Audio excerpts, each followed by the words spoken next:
This episode has been brought to you by Fornos Law Firm, devoted to optimizing your legal results at fornoslaw.com. Welcome to Push Rim Life After Injury podcast for September 13th, 2013. Episode 32, The Bucket List. I'm Ray PIZARRO. I'm Ricahrd BELL. Welcome to Push Rim, where we talk about spinal cord related injury topics and resources, and also like to spotlight different people that are doing great work out there in the disabled community. And with that, we're going to have the great pleasure to introduce a good friend of ours that's being extreme and getting out there and living life basically to the fullest. And it brings me great pleasure to introduce Domonic CORRADIN. Welcome to the show. Oh, thanks, guys. Thanks for having me. Yeah, it's good to see you again. Yeah, glad you made it back out. Definitely. Yeah, good deal. So, Domonic, to get started, can you give us a little background and leading up to how you got injured? Yeah. Grew up, little farm boy back in Michigan. Horses, chickens, that sort of thing. Was always into athletics. Started out playing baseball as a kid, Little League baseball for a few years. Then junior high, started playing different sports, testing out stuff before I got into high school, and really got into competitive. And my freshman year of high school, a buddy of mine who was actually in the high school band with me, he comes up to me and he says, dude, my dad's going to be coaching the varsity soccer team. You should come out and try it. Well, always thought about trying soccer and never done it before. Yeah, I'll give it a shot. Well, it was one of those things that just instantly became a passion. Played the first fall season, then I played an outdoor season, then I played spring league, and just kept going and going and going. And then my sophomore year, I played my fall season for the school, and whenever I wasn't in a season, I was in the gym, working out and practicing, getting better.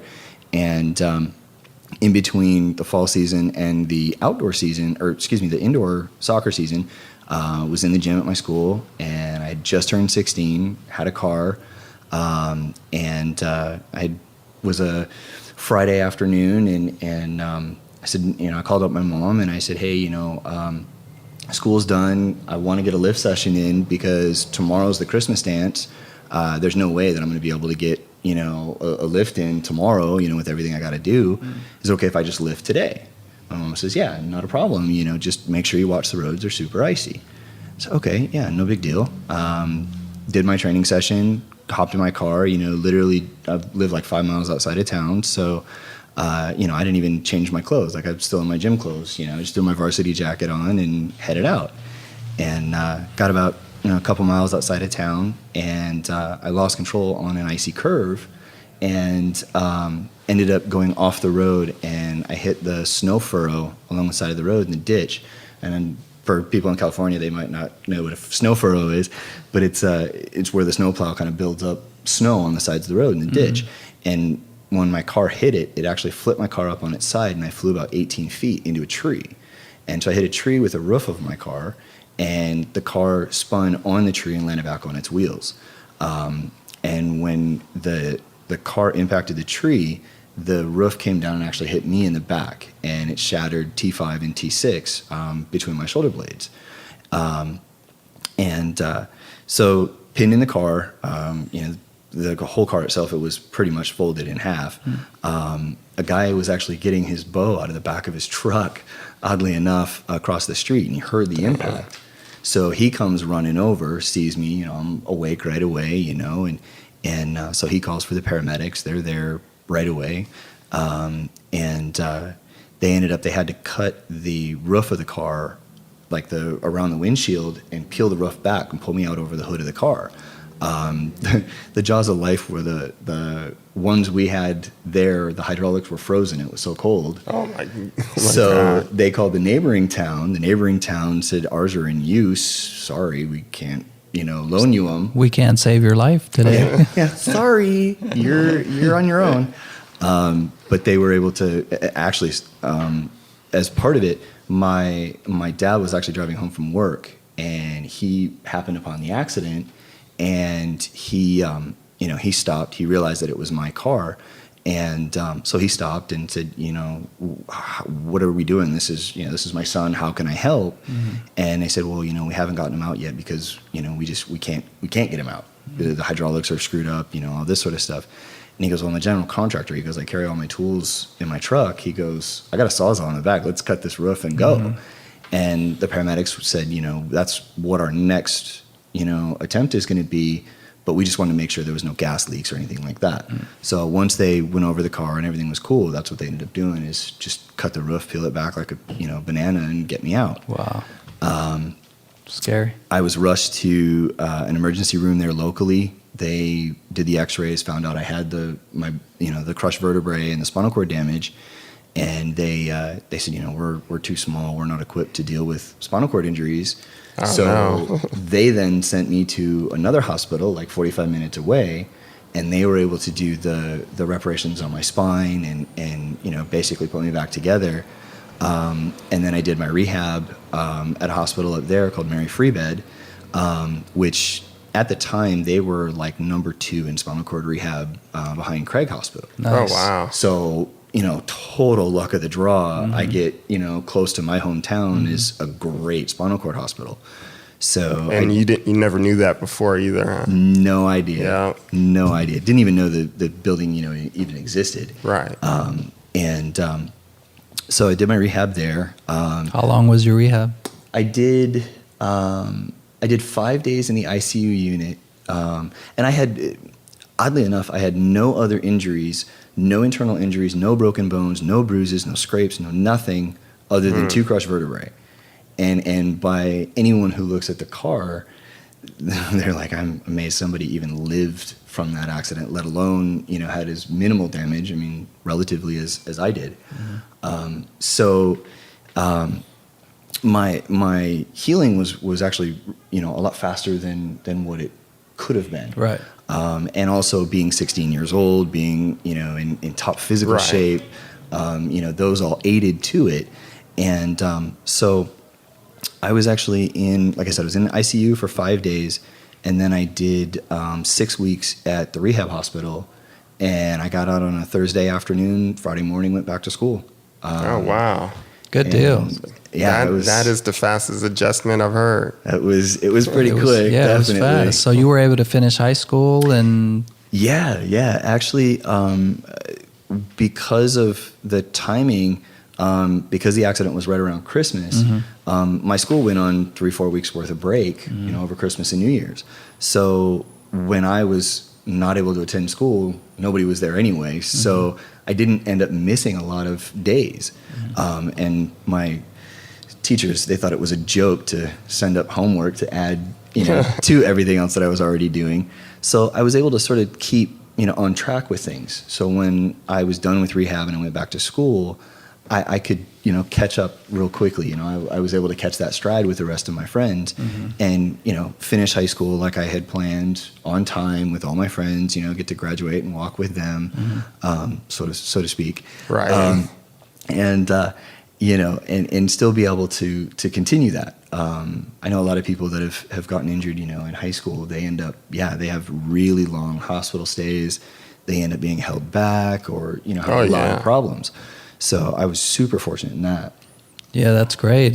So after you got back home and you graduate and all this, what did you do after? Did you try to get back into any kind of sports or go back to college or do any of those things? Oh yeah, I growing up, like I said, I tried all sorts of sports. I was always an athlete. Okay. I sort of identified that way. I wasn't necessarily the jock, the preppy kind of jock, but I was a jock. I loved every sort of sport. Mm-hmm. And my rec therapist, who I still to this day I talk to her every once in a while, and I say, you do realize that you created a monster, because she was the one who was always bringing in like Sports and Spokes magazine, and taking me to a tennis practice, mm-hmm. or a basketball tournament, or whatever they had available at the time. We were always going on outings and stuff. Right.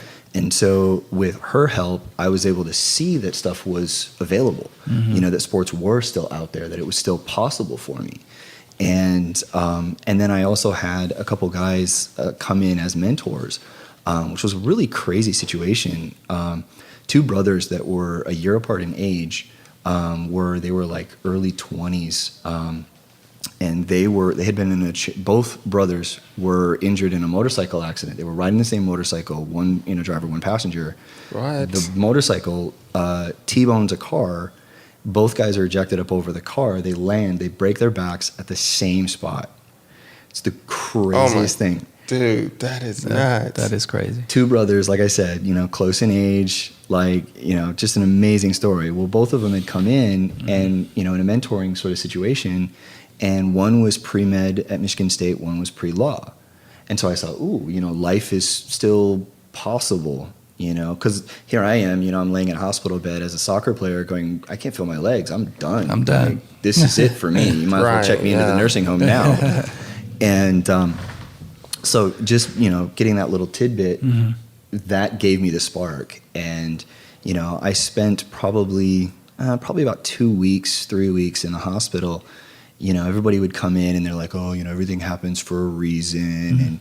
And I'm thinking, I'm a good kid, and I'm thinking this is a punishment, first off, So when they're coming to me, I'm going, what did I do wrong? What did I do to deserve this? Yeah. Why me? And when, after, like I said, a couple weeks, my brain just it was like a light switch, and my brain's like, it doesn't really matter why, because why is not going to fix me. No, correct. So, let's see what kind of fun we can have with this. And I got out of the hospital, and again, just crazy situation of events. I was required to do 3 months of outpatient physical therapy. Well, my physical therapist was a triathlete, and she did her initial eval on where I was at, and she says, you're already physically able to do everything we need you to do on the checklist, but you're required this 3 months. What do you want to do? I said, well, I saw this wheelchair racing. I think that looks really cool. I'd like to, maybe train to race. She goes, done, let's do it. So my physical therapy was actually my training to race. Nice. That is. So, perfect setup. I entered my first, I think it was like an 8K race back home. I entered that less than 6 months after my date of injury, just rocked right into it. Raced for a couple of years, in Michigan and around that sort of, Great Lakes area. And then I got asked my senior year to play basketball. And I thought, well, it's the last year I can play junior ball. So, before I really get into the big boys, let's give it a shot. Well, my senior year, my team wins the national championship for junior ball. And I'm bit, this is the best, win a national championship my first year out. So then after I graduated from high school, I went to Arizona for college. Went to a tech school out there for graphic design. We found out the weather is a lot nicer. Oh, yeah. Yeah, that's for sure. My Michigan boy blood, I sweat for the first year. But went out to Arizona, got hooked up with the Phoenix Suns wheelchair basketball team there. Nice. Nice pro-sponsored team, and played with them for a couple years. And throughout the time had done, mentoring, visiting, people in the hospitals, and going and doing, college visits, for rec therapy students and things like that. Just continuing on with that sort of thing. And then it got to the point where I'd kind of had my fill of the sort of typical sports. Back then, this was 94, 95, you had wheelchair racing, tennis, basketball, and that was pretty much it that was, available. And so my interest was, well, if I can do this, what else can I do? I wanted to see. You wanted to push the limits and see how far you can get with your abilities, right? Exactly. I was always, as an athlete, wanting to be more competitive, wanting to be faster, stronger, that sort of thing. So always pushing those limits as it was. Now it's what activity can I get myself into? Okay. And so probably would have been 2006, I think it was. I started doing rock climbing in rock walls, nice. Indoor rock gyms. That sounds fun. Oh, it's an absolute blast. And I find there's so many sports that are adapted, but then there are so many sports that you don't need an adaptation. Rock climbing was one of the first ones that I didn't need an adapted rig. I didn't need any extra help. For me, my upper body strength was good enough. My hand strength was good enough. I could climb on my own, just let my legs dangle. So there was no real need for adaptation. I could just do it. And then that again spawned, well, if I can do this, what else can I do? Right. Well, I mean, you've climbed up the big rock. How about jumping off, right? Exactly. I know where your mind is, bro. It's easy to follow the caffeinated squirrel. Yeah. So just, kept pushing it. And 2007, I was afforded the opportunity to go over to Europe and backpack for about 5 months, just explore all over and be able to then return my experience to people who were curious. I found a lot of my friends were scared, to travel to Europe. I got the comments of, well, isn't it all just castles and farmland over there? It's going to be dirt roads. I can't get around, cobblestones. I said, well, it can't be that bad. Let me go check it out and see what I find. And, like I said, spent a considerable amount over there. I think I did 8 different countries, major sort of populous cities, Paris, London, Munich, things like that. And it was easy enough to get around. I know in Paris, you probably don't have the same concerns as us quads, but I noticed they didn't have a lot of curb cuts. Yeah. They had some, but there were some long sidewalks that didn't have them. And those curbs were pretty high. Mm-hmm. Rome was one of the funniest cities because you'd roll around on the sidewalks and you'd get to an intersection and there'd be a curb cutout maybe on the side you were on, but once you crossed the street, there wasn't a curb cutout. And you're going, wait, you put in one, why didn't you put in the other? Right. Think I'm not going to cross the street? That doesn't make any sense.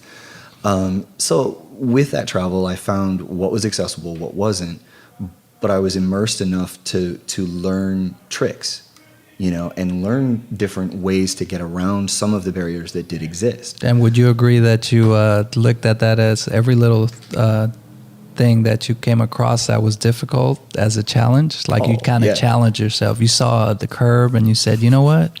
I'm going to get up that thing, but I have to figure it out. But I'm not giving up, right? One way Everything. or another. I'm going to figure this out. Yeah, that's right. There were so many different scenarios, so many different stories. But it was definitely a challenge. And I like to travel in a way that it is the travel itself is a challenge and an immersion into that culture. I don't want to, when I went to, where was I at?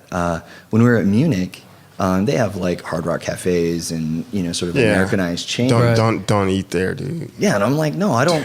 If I want American food, I'm gonna eat it in America. If I'm in Munich, I'm going for potatoes and sausage and local stuff. Right. I'm not going. I went to the Bahamas in 2005, and you go to downtown Nassau, and there's Senior Frogs and Hooters, and it's I can get that back home. Why would I do that here?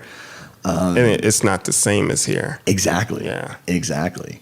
In Switzerland, their idea of a cheeseburger is I don't even know what that is.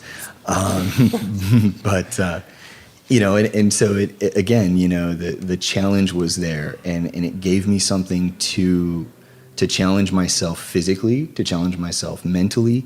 A lot of the travel I did, I was by myself. In totally new places, definitely a language barrier. I was the kid that floated by through school without any foreign language. So, I knew 5 words in 3 different languages, and that was it, Right. And they were all bad words, I'm sure. Exactly. So Dominic, we want to also give our viewers and listeners a kind of, window into all the kind of things that were in your bucket list that you probably done that you never thought you would do, and maybe let people know, what was your first most current things that you've accomplished after your spinal cord injury? Oh, geez. If you could just give us a little list of those. My bucket list is one of those. It's like my travel spot list. Every time I check one off, I add 3 more. Okay. So it's never really decreasing. But I think, for me, again, going back to the very beginning, with my injury and what had happened, I thought, I'm not going to be able to do any of the things I used to, let alone anything that I may want to.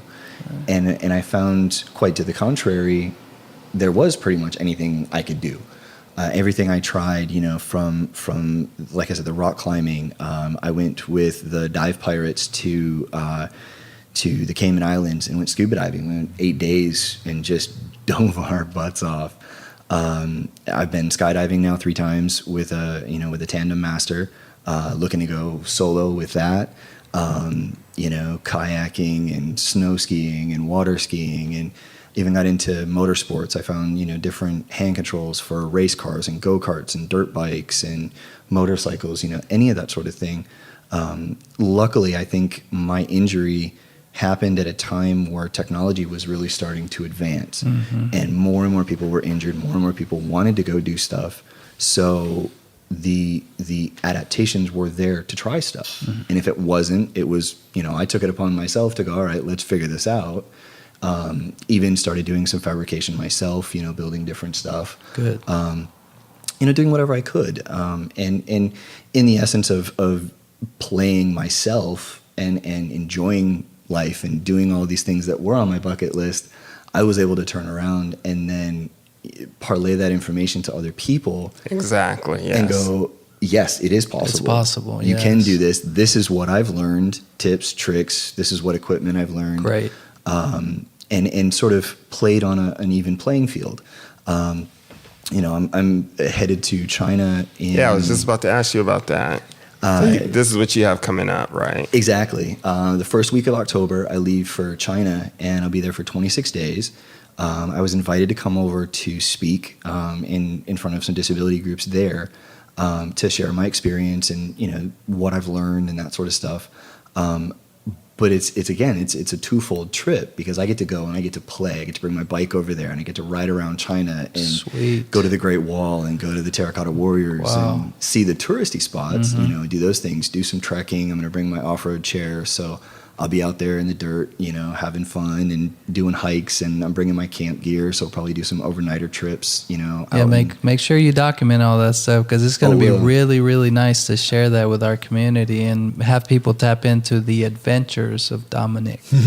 See what you're doing, see where you're at, and everything you learned along the way. That's huge, right? When you can share all that to everyone else. Yeah, bring all that video back, and we'll help you post it. Definitely. It's one of those things. Like I said, I want to be able to enlighten people and influence them to go and do the same things. Good. So anything I can bring back, and say, hey, see, I did this. In fact, even simple things like I had mentioned that I was going to Mount Tai, and a gentleman piped up on a Facebook post and said, I've always wanted to go to the Bridge of the Immortals.